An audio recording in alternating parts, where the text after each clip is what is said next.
Bonjour, ici Émile Guy de l'Église diocésaine.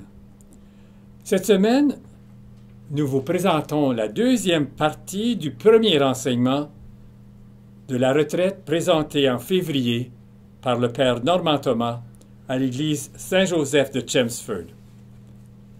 Au cours de son premier enseignement, le Père Thomas nous invite à faire la paix avec notre passé et à nous libérer de ce qui nous enchaîne, ce qui nous empêche de placer notre confiance en Dieu et de nous épanouir dans la réalité du moment présent. Cette semaine, le Père Normand nous explique que la réalisation de la paix avec notre passé ne dépend pas que de nous.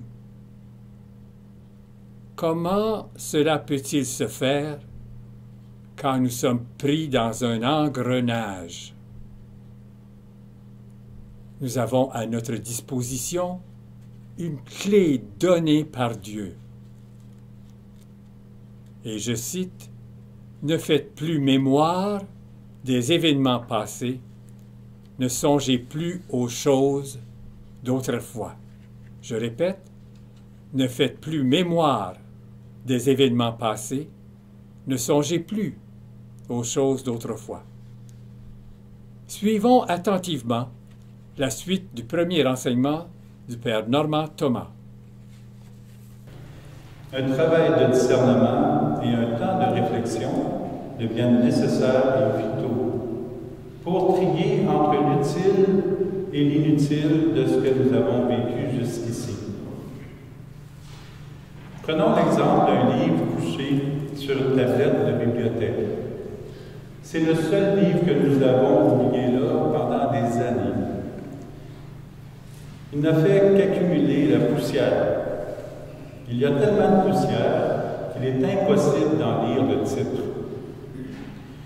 Nous prenons le livre doucement dans nos mains pour ne pas brusquer la poussière. Nous le portons à la corbeille et nous soufflons dessus. Un peu de poussière s'enlève. Parce que la poussière est un peu rebelle, nous l'enlevons avec une main, en tenant le livre bien solide dans l'autre main. Ensuite, à la cuisine, un linge sec aide à relever encore de la poussière. Puis nous brossons la saleté un peu plus tenace. Nous humectons le linge pour le nettoyer davantage. Le livre est ensuite déposé sur la tablette, au même endroit, parce que nous avons d'autres tâches qui nous attendent. Nous avons enlevé la saleté, mais nous gardons le livre. Le lendemain, ou quelques jours après, il est temps de le remettre dans la bibliothèque en ordre alphabétique pour qu'il soit regroupé avec tous les autres livres, dont certains ont servi à former notre connaissance et notre conscience. Or, en reprenant le livre, le titre paraît « L'histoire de notre vie ». Cela suscite l'intérêt de lire cette histoire de notre vie, mais avec quelque peu d'appréhension. On n'est pas habitué. Devrais-je le lire? Est-ce une perte de temps? Nous nettoyons l'extérieur du livre comme nous nettoyons notre corps. Mais l'intérieur de notre livre a aussi besoin de nettoyage et d'être lu à la lumière, comme un livre. Au début, il se peut que la compréhension de la lecture soit maladroite et que bien des paragraphes semblent difficiles à lire. Nous devons relire et relire, des fois reprendre un paragraphe. Nous lisons donc le livre de notre vie et parfois il remonte à la surface des émotions, des ressentiments, des inquiétudes, des situations à oublier, entremêlées avec des éléments positifs au fil des années. Par exemple, des fêtes, des célébrations, des réussites. Les personnes peuvent aussi défiler dans notre pensée. Notre intérieur est lu chaque fois que des émotions se déclarent présentes, positives ou négatives. Les bloquer? Non. Continuons. Il est bien vital de saisir ces émotions. Il est vital. Chaque phrase qui remonte permet de l'analyser et avec le temps de mieux comprendre ce que nous vivons. Redonnons à Jésus. Pourquoi les redonner à Jésus? Parce qu'il aidera à bien nettoyer, surtout lors des incertitudes devant ce qui est à garder ou à rejeter. Jésus éliminera le mal et nous conservera ce qui est bien. Au début, ce nettoyage peut sembler de la pure spéculation, mais la pratique dévoilera les bienfaits et la santé en général se portera mieux. Notre intérieur se dégagera, s'épanouira. Le cœur se libérera aussi. Parfois, nous trouvons des moyens simples pour nous libérer de certains maux. Mais le mal qui nous suit, qui ne cesse de rendre notre vie misérable, risque de nous conduire au désespoir ou au burn-out. Donc, la racine très sournoise du mal, qui demeure au fond de notre être, ne se libère pas totalement par nous-mêmes. Malgré les efforts et les moyens, plus ou moins ingénieux ou laborieux, dont nous disposons. Cette étape doit être vécue avec d'autres. Parfois, nous aurons besoin d'aide de personnes, voire d'un suivi avec un accompagnateur spirituel, et possiblement aussi d'un psychologue. Remuer l'intérieur peut aussi dégager des souvenirs enfermés qui étaient profondément enfouis et qui peuvent éclater s'ils sont bien accueillis, comme une fleur au printemps. Parce qu'on a tellement mis du négatif et de l'inutile par-dessus qu'on ne se souvenait pas de cet heureux souvenir. Ça va nous aider à les redécouvrir. Assurons-nous que Jésus nous soutient dans cet exercice. Nous conduisons régulièrement le véhicule au garage, quand on peut se rendre, quand il n'y a pas trop de neige. Mais rarement allons-nous réaliser l'entretien de notre âme. Notre livre de vie, après un dépouillement sincère, nous permettra de redécouvrir toutes les beautés que Dieu a placées en nous. C'est tellement beau ce que Dieu a placé en nous. Nous devons le redécouvrir. Pourquoi pas passer du temps à l'adoration et laisser Jésus vérifier notre intérieur et nous aider à faire la purification? Alors, cette phrase revient souvent des personnes de notre entourage. « Aide-toi et le ciel t'aidera. » Cependant, rien ne sert d'aller trop vite. Un pas à la fois suffit. Un pas à la fois, FOI. Un pas à la fois suffit. Essayons-nous un soir de semaine ou un soir par mois et écoutons ce qui se passe à l'intérieur de notre être. Chaque fois que nous encerclons les différents mouvements de peine, de souffrance, de tristesse en nous et que nous veillons à les observer, à les accepter ou les refuser, sans trop nous brusquer, chaque fois nous vivrons une progression. Puis nous les remettons à Jésus dans la joie ou dans la peine. Il y a aussi le mal conscient ou inconscient que nous pouvons avoir braqué contre des personnes. Je ne sais pas si ça vous est déjà arrivé, mais bon. Le mal asséné à d'autres nous éteint et nous rend vulnérables. Le goût de blesser l'autre est un signal qui nous incite à observer ce qui se passe en nous. Blesser l'autre nous blesse. Donc on se blesse deux fois. On blesse l'autre et on n'est pas supposé blesser l'autre. Donc en le faisant, on se blesse nous-mêmes. Ça, je dis ça souvent à des jeunes pendant la préparation à la réconciliation, que j'appelle le sacrement de la tendresse de Dieu. Si tu blesses quelqu'un, tu te blesses en double. Et là, le jeune vient se confesser de l'intimidation qu'il fait aux autres. Ça, pour moi, c'est un cadeau, que le jeune découvre qu'il intimide les autres. Nous pensons peut-être que l'autre mérite notre réaction négative, mais c'est nous-mêmes qui sommes blessés. Peut-être gravement. Chaque blessure offerte aux autres est une blessure que nous subissons. Si nous avons à sonner un coup de poing à une autre personne, par exemple, notre poing demeure toujours dans son visage et notre bras demeure toujours élevé. Le geste demeure.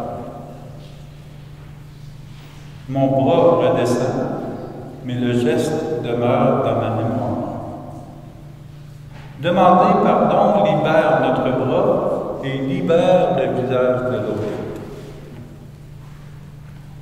Si nous avons blessé par des paroles, ces paroles continuent de nous blesser et d'en blesser d'autres si nous n'y remédions pas, si on ne trouve pas de solution. C'est d'autant plus vrai dans la famille. Nous sommes libres de demander pardon ou non. Mais croyons que Jésus nous pardonne et nous lève des paralysies internes.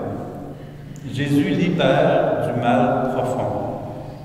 Il est là pour ça. Pour les personnes qui ne se confessent pas régulièrement, elles demeurent avec une racine des fautes et des péchés passés.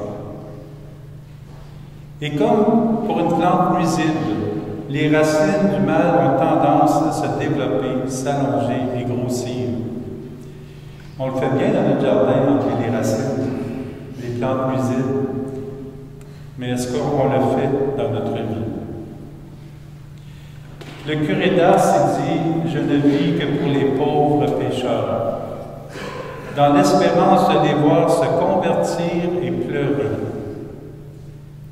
Leur conversion est le but vers lequel convergent toutes ces pensées et l'œuvre pour laquelle le curé d'Ars dépense tout son temps et toutes ses forces.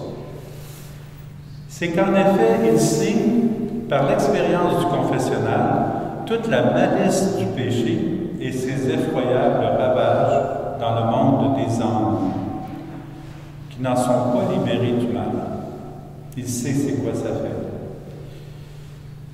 Confesser à Jésus ses fautes passées aide à ne pas paralyser spirituellement.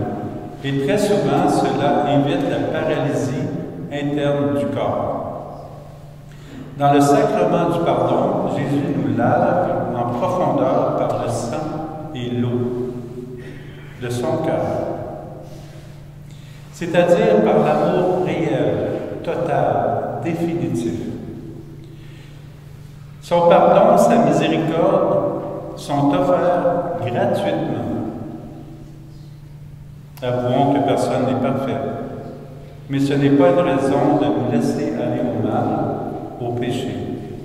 Ce n'est pas parce qu'une personne a fait du mal que nous devons aussi en faire, parce qu'on se fait 2 fois plus mal. Les efforts déployés pour éviter les péchés permettent de vivre de mieux en mieux dans la joie et la sérénité. C'est notre but de vivre dans la paix. Parfois, il est nécessaire de répéter le sacrement du pardon, de la confession, de la réconciliation, et plusieurs mots maintenant, plusieurs fois pour éradiquer le mal. Il y a des racines qui sont beaucoup plus profondes. Non pas parce que Dieu ne nous a pas guéris, parce que la guérison du Christ nettoie à 100%. Cependant, il se peut que nous n'ayons pas encore trouvé la racine du mal en nous, ou nous n'avons pas changé nos mauvaises habitudes. Il se peut aussi que nous ne sachions pas encore comment savourer autant d'amour de Dieu. Savourer l'amour de Dieu. Le sacrement du pardon est nécessaire régulièrement pour éviter qu'un autre mal forme des racines dans notre être et devienne difficile à déloger. Pour les personnes qui vivent la confession régulièrement, peut-être que vous vous êtes habitués à la joie intérieure qui en jaillit. Mais cette joie est toujours là, présente, et elle se manifeste dès que nous la considérons. Ne nous habituons pas à la joie après la confession. Elle est renouvelée. C'est la même joie que notre baptême. Le pape François nous a dit lors du jubilé de la miséricorde, la miséricorde illustre le comportement de Dieu envers le pécheur, lui offrant une nouvelle possibilité de se repentir, de se convertir et de croire. La confession nous aide à nous convertir et à croire davantage. J'aime bien affectueusement appeler le sacrement de réconciliation le sacrement de la tendresse de Dieu. Nous voulons nous laisser prendre dans les bras de Dieu. C'est le sacrement de la tendresse. La beauté de notre passé est la base sur laquelle nous continuons de construire notre présent. La beauté de notre passé est la base sur laquelle nous continuons de construire notre présent. Tout ce qui a été réalisé dans l'amour vaut d'être sauvegardé, souligné ou surligné dans notre livre personnel d'histoire. Nous avons aussi rencontré la beauté de personnes qui nous ont marqués par leur bienveillance, leur gentillesse, leur dévouement. Comme il est écrit dans le livre de Ben Sirac le Sage, faisons l'éloge de ces hommes glorieux qui sont nos ancêtres et de ces femmes glorieuses. Il y a des personnes qui nous ont aidés et dont nous ne tarissons pas d'éloges à leur endroit. Enfin, Jésus-Christ est le sommet de tout ce que nous pouvons espérer de plus beau, de plus belle. Il est notre bien-être, notre libérateur, la beauté de l'amour même, et il ne cesse de vouloir nous inviter à nous laisser guérir de l'intérieur. Le Seigneur nous appelle à entrer en alliance avec lui, qui est le thème cher à notre évêque d'Anfos. Vincent? Il s'appelle Marcel. Marcel d'Anfos. Le thème de l'alliance avec Dieu. L'alliance qui est simplement je m'approche de l'amour de Dieu, je me laisse aimer. C'est ça que Dieu veut, c'est la seule chose qu'il veut. Nous approcher, nous recevoir dans son amour. Que notre vie intérieure reflète la beauté de l'amour de Dieu. Jésus donne des chances aux pécheurs. Il souhaite pour nous une conversion de plus en plus épanouie. Jésus nous aime et nous pardonne. Jésus nous aime. Nous sommes invités à vivre un changement en profondeur, tout en conservant notre identité, en osant devenir nous-mêmes. Ben Sirac le Sage, il dit à ceux qui se repentent, Dieu ouvre le chemin du retour. Il réconforte ceux qui manquent de persévérance. Convertis-toi au Seigneur et renonce à tes péchés. Mets-toi devant lui pour prier et diminue tes occasions de chute. Quand on se place devant le Seigneur, les occasions de chute diminuent. Reviens vers le Très-Haut et détourne-toi de l'injustice, les actions abominables. Pardonne-les ou demande pardon. Quelle est grande la miséricorde du Seigneur! Qu'il est grand son pardon pour ceux qui se convertissent à lui. Il ne dépend que de nous engager avec sincérité, reconnaître nos faiblesses, nos torts, réaliser la paix avec le passé et poursuivre un chemin de foi épanouissant, ancré dans le cœur de Jésus. Jésus lui-même le dit en Saint Marc, « Ayez foi en Dieu. » Ayez foi en Dieu. Nous avons perdu confiance en nous-mêmes, dans les autres. Ayons foi en Dieu. Dieu n'est pas les autres. Laissons Dieu nous prendre par la main et nous conduire dans sa mission de vie, d'amour, de paix, de joie, d'alliance. Il y a des jours où nous sommes plus près de Dieu, à d'autres moments on s'éloigne. Ce sont les deux tensions de la foi.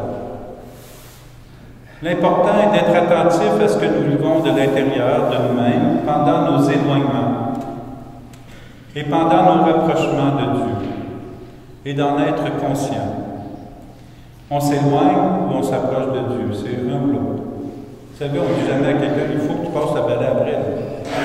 Ça ne marche pas. Mais avec Dieu, tu te convertis ou tu ne te convertis pas. Il faut te convertir, sinon tu ne te convertis pas. Il faut te laisser aimer, sinon tu ne te laisses pas aimer.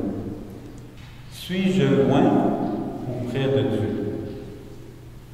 Les moments les plus marquants de nos petites conversions se vivent dans la confiance en Dieu. Dans les premiers jours et dans les premiers mois des retours à Jésus, souvenons-nous de l'état de confiance, de liberté et de joie dans lequel nous étions plongés. Nous nous souvenons d'une conversion à un moment donné dans notre vie. Quel point la joie était là? Bien, elle est encore là. Dans ce temps-là, on se sentait léger. On peut se sentir encore léger. Le passé est alors pratique pour nous rappeler ce qui a été les fondements de notre première conversion. Heureux souvenir. Dans le livre aux Hébreux, il est dit « Souvenez-vous de ces premiers jours où vous veniez de recevoir la lumière du Christ. » Souvent, lors de la première conversion, les personnes ressentent une paix et une joie intense, mais sereine. Ah, le premier jour de notre conversion, nous nous en souvenons comme si c'était hier, pour la plupart d'entre nous. Rappelons-nous notre première conversion, ou bien pour certaines personnes, de la nouvelle conversion que nous vivons présentement, et aussi chaque fois que nous remettons notre passé à Jésus, et que nous nous retrouvons avec lui, à l'Eucharistie, à l'adoration, dans la prière. Revenons chaque jour au moment de notre premier amour avec Dieu. Apprenons à connaître Jésus davantage, à lui faire confiance, à remettre entre ses mains les blessures pour y voir clair et nous laisser libérer par lui. Vivons-le comme une nouvelle conversion.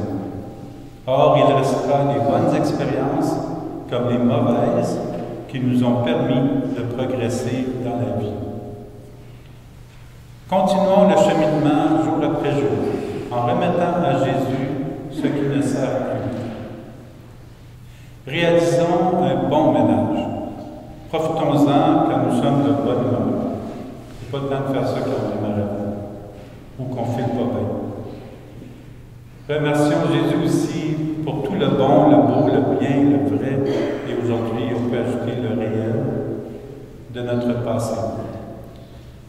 Les bons acquis du passé permettent de vivre pleinement la vie maintenant, dans le présent, libre du passé. Que notre présent soit libéré du passé. Merci, Père Normand, de nous avoir fait comprendre que le moyen par excellence de nous libérer de notre passé inutile est la prise de conscience de ce qui se vit en nous. Est-ce que je me rapproche de Jésus ou est-ce que je m'éloigne de Jésus de plus en plus? Pour les livres du Père Normand, s'adresser à Médiapol, 250 rue Saint-François-Nord, Sherbrooke, Québec, J1E 2B9. Au téléphone, 819 569 55 35. Et le courriel, Médiapol en un mot, mediaspal.qc.ca. Chers amis, merci d'avoir été des nôtres et revenez-nous pour le deuxième enseignement qui nous aidera à ne pas nous soucier du futur et à vivre l'émerveillement. Au revoir, à une prochaine.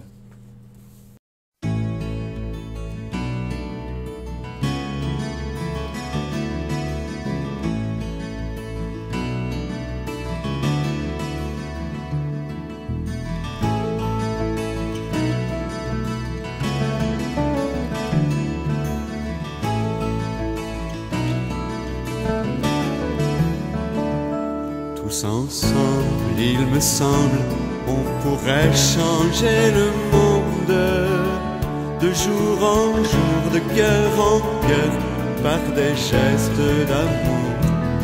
Tous ensemble, il me semble, on pourrait changer le monde en changeant tout d'abord son cœur. Mais pour cela, ne faut-il pas tant de fois apprendre encore à être vrai, apprendre à se connaître, être avant de paraître, s'aimer soi-même comme on est, garder les pieds sur terre et fuir l'imaginaire des top modèles bien trop parfaits. Tous ensemble, il me semble, on pourrait changer le monde de jour en jour, de cœur en cœur, par des gestes d'amour. Tous ensemble, il me semble, on pourrait changer